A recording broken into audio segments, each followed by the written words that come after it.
الشيطان الرجيم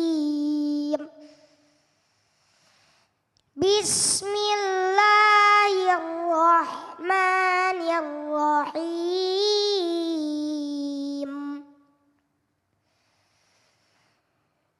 يا أيها الذين آمنوا لا تأكلوا أموالكم بينكم بالباطل إلا أن تكون تجارة عن تراض منكم ولا تقتلوا أنفسكم إن الله كان بكم رحيما صدق الله العظيم. Dalam Islam, ekonomi bukan sekadar urusan dunia, tapi juga jalan menuju keberkahan. Setiap akad jual beli harus sesuai syariat, bebas dari riba, gharar, dan penipuan, agar harta yang diperoleh menjadi bersih dan halal. Di balik keluarga yang kuat, ada perempuan cerdas yang mampu mengelola rezeki dengan bijak. Sebab dari tangannya lahir keluarga bahagia yang penuh berkah. Ayah memegang peran penting sebagai pemberi nafkah. Namun ibu adalah pengelola keuangan keluarga yang menata antara kebutuhan dan keinginan dengan hati dan iman. Sebab nafkah adalah kewajiban, sedangkan kebutuhan rumah tangga adalah amanah yang harus dikelola dengan kejujuran dan keadilan. Ekonomi syariah bukan hanya sistem, tapi cara hidup agar setiap rumah bernilai ibadah. Assalamualaikum warahmatullahi wabarakatuh.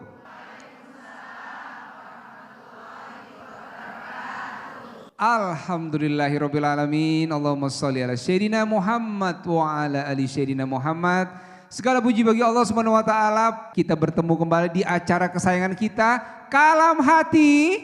Insyaallah sampai ke hati. Masya Allah, hari ini kita berada di Masjid Jami Wihdatul Ummah Limo, Depok, Jawa Barat. Masya Allah, masjid yang indah dan nyaman sekali buat beribadah. Mudah-mudahan membawa keberkahan bagi jamaah yang ada di sini. Amin.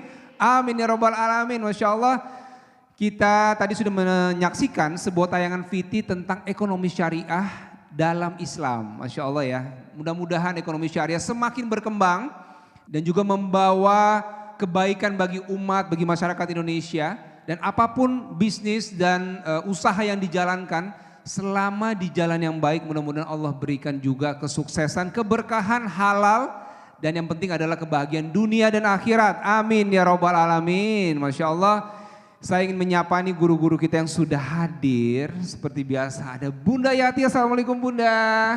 Waalaikumsalam Mas Dude. Bunda, nanti kita dengarkan ilmu dari Bunda. Insyaallah, insyaallah. Ya baik, kemudian kita ke sebelahnya Bunda Ustadz Syahdan. Masya Allah, Assalamualaikum Ustadz. Waalaikumsalam warahmatullahi wabarakatuh. Sehat ya Ustadz ya? Alhamdulillah sehat walafiat. Dan yang paling ujung nih ada juga guru kita Ustadz Soleh Sofyan. Assalamualaikum Ustadz. Waalaikumsalam warahmatullahi wabarakatuh. Saya ingin langsung menyapa nih, tadi yang ngajinya bagus banget ini. Davandra, Assalamualaikum Adek. Waalaikumsalam Ustadz. Waduh, Masya Allah, saya dipanggil Ustadz juga Bu ya.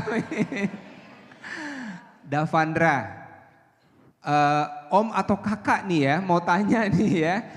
Kalau Davandra pinjam sesuatu ke teman di sekolah, itu harus dibalikin gak sayang? Harus dong Ustadz, karena kalau tidak dibalikin jadinya mencuri dong. Kalau mencuri kan dosa, masuk neraka nanti. Waduh, Masya Allah, pinter banget Davandra. Masya Allah, kita langsung dengarkan nih tausiah pertama. Tema kita adalah uang, berkah atau musibah. Nah, ini akan pertama kali membacakan tausiah adalah Ustadz Syahdan. Temanya Ustadz, akad-akad syariah jalan halal dalam transaksi. Silakan Ustaz Syahadat. Assalamualaikum warahmatullahi wabarakatuh.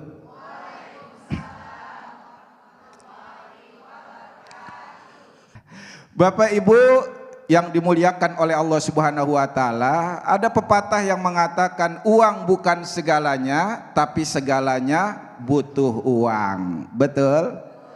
Apa aja dalam kehidupan ini kita pakai duit.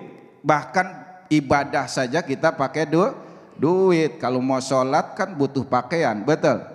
Iya, apalagi ibu-ibu. Waduh, ini mah kelihatan wajahnya matre-matre semuanya nih. Ibu-ibu memang ibu-ibu harus matre ya Bu ya. Ngurus anak pakai belanja pakai sekolah anak pakai Ibu-ibu mah istri mah itu yang penting suaminya banyak duit. Nggak apa-apa kita pulang pagi asal bawa banyak nggak apa-apa 3 hari kita nggak pulang, yang penting sebelum berangkat nitip banyak nggak apa-apa suaminya kurang ganteng rada burak dikit.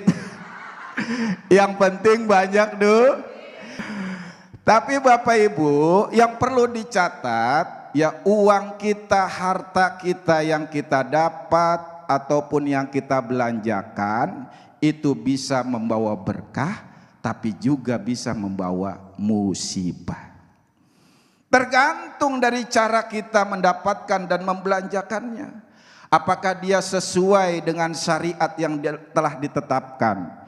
Bagaimana cara dan jalan yang kita pilih? Apakah cara halal atau haram? Ataukah dengan jalan yang hak atau batil? Itu menentukan keberkahan atau sebuah musibah harta yang kita dapatkan. Karena itu Allah Subhanahu wa taala mengingatkan, wahai orang-orang beriman, penuhilah ya daripada akad-akad tersebut. Artinya apa?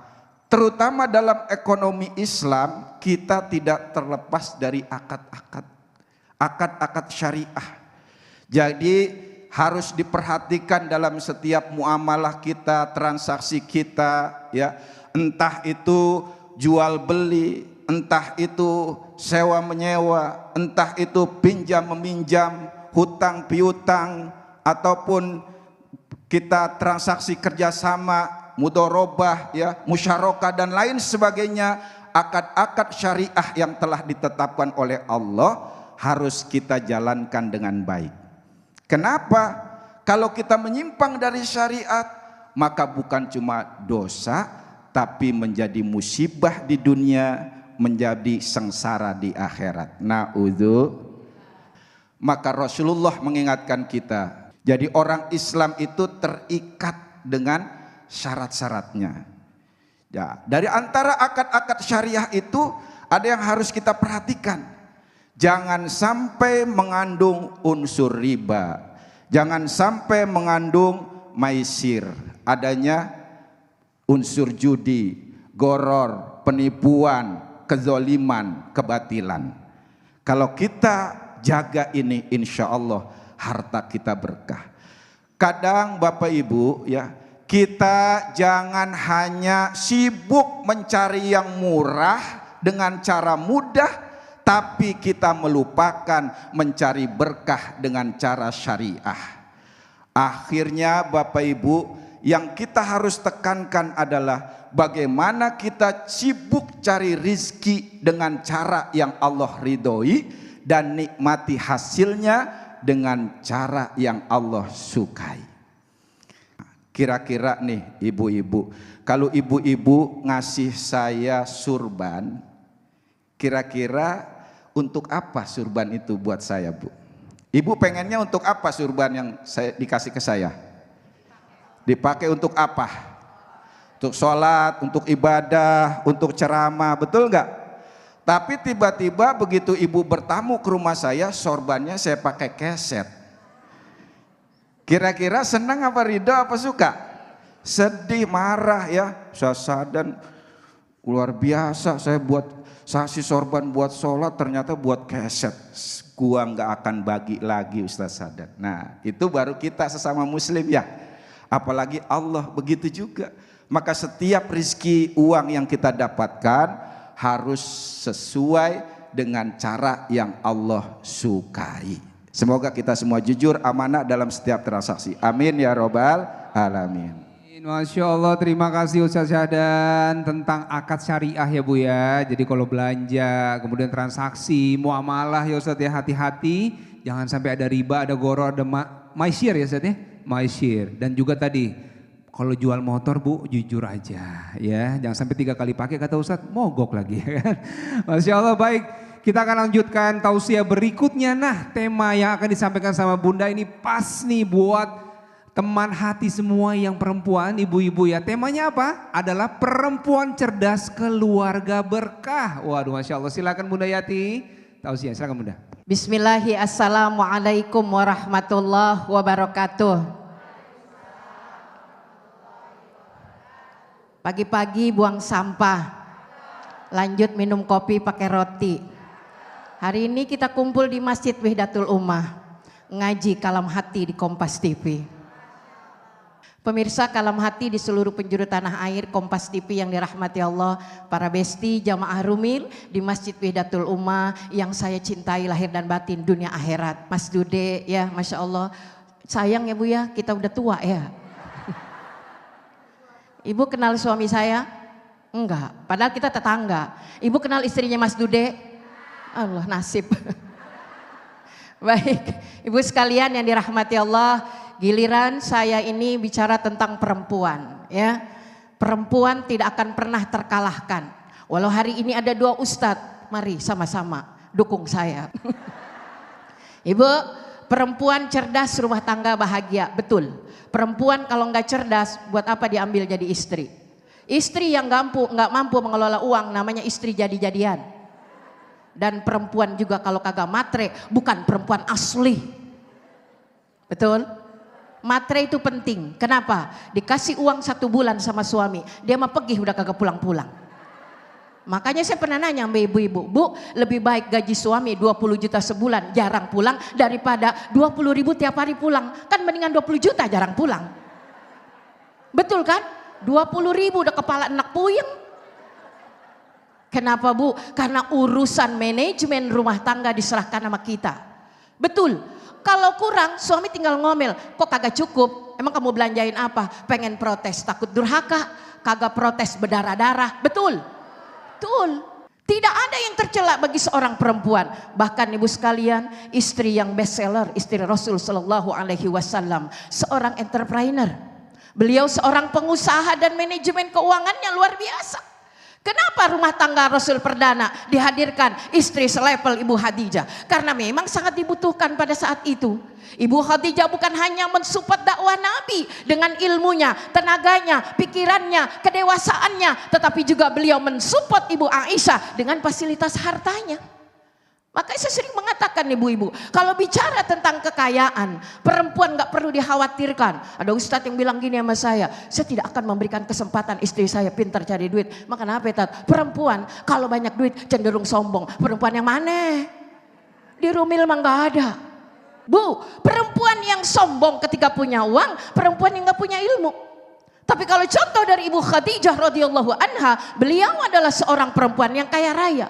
Justru ketika menikah, beliau angkat derajat suaminya. Kalau perempuan mau berada di barisan surga, ada barisan Ibu Khadijah, maka dialah perempuan yang pertama pandai mengelola keuangan. Yang kedua, dia pandai bersyukur karena kunci syukur ini adalah kunci sukses kita dalam rangka mengelola keuangan. Ibu sekalian yang dirahmati Allah dan pemirsa kalam hati di seluruh penjuru tanah air. Kenapa Allah sandingkan kita dengan para laki-laki yang punya hak menjadi nafkah? Sementara pada sisi lain Allah katakan fasalihatu qanitat hafizat. Maknanya mana? Perempuan ini memang ditekankan kepada pengelolaan keuangan. Ketika seorang perempuan menjadi seorang entrepreneur, maka itu adalah rezeki buat suaminya. Hadiah buat suaminya. Perempuan yang tidak punya kewajiban mencari nafkah, tapi dia mensupport keluarganya dengan hartanya, maka kata Nabi apa? Laha ajrani. Dia punya 2 pahala. Pahala yang pertama, dia bersedekah buat keluarganya. Yang kedua, dia menambah ikatan kuat bagi keluarganya. Jadi nggak akan perempuan yang bertakwa itu pelit, kedekuk, buntut, gasiran, kagak. Itu yang mana? Perempuan-perempuan yang ingin masuk surga dengan apa? Dengan hartanya. Kunci yang kedua, manajemen keuangan yang dimiliki oleh perempuan adalah dia bersifat qanaah. Qanaah ini sulit dimiliki di zaman sekarang. Bapak-bapak berkata, alhamdulillah ustazah, istri saya sekarang di rumah terus, ngaji pun tak boleh. Wow, kenapa Pak? Iya, supaya jangan banyak belanja. Oh, banyak keranjang kuning Pak di media sosial. Hati-hati Pak. Yang paling menyakitkan, yang pesan istrinya, yang terima suaminya pakai COD. Yang gawat. Enggak menentukan istri di rumah itu, rumah tangga sukses. Keluar rumah bisa aja istri itu mampu memanage keuangan. Yang ketiga, prinsip manajemen rumah tangga kalau mau sukses, sisihkan buat sedekah. Ada map tersendiri Bu, ada amplop tersendiri. Kenapa?